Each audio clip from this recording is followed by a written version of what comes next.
ఈ రోజే డౌన్లోడ్ చేయండి. మీ ఫేవరెట్ షోస్ చూడండి. వీటన్నింటికి ఫుల్ స్టాప్ పెట్టేద్దామా? అదేలాగో.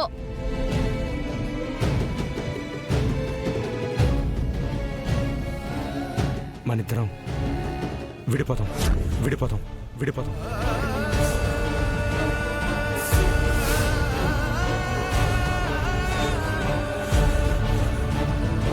విడాకులు తీసుకుందాం విడాకులు తీసుకుందాం విడాకులు తీసుకుందాం.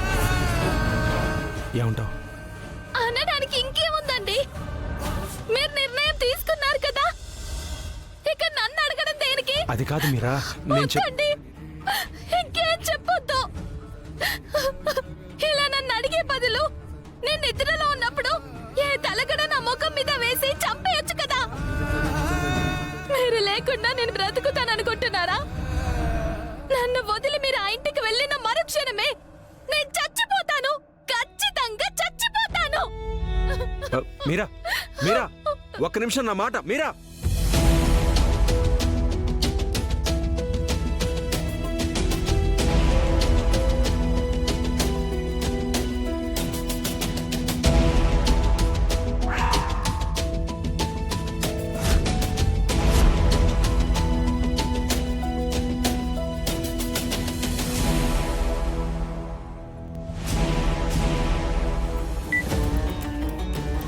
హలో,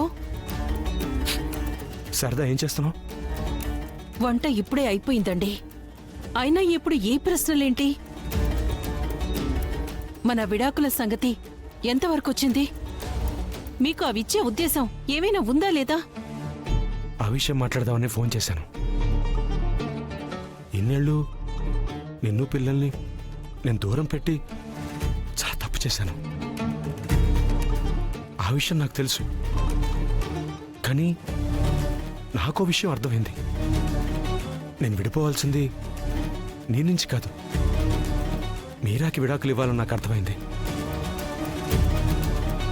ఆ విషయం గురించే ఇప్పుడే మీరాతో అన్నాను. తనేమందో తెలుసా? నా నుంచి మీరు విడిపోతే నేను చచ్చిపోతానండి అంది. అమాయకురాలు శారద.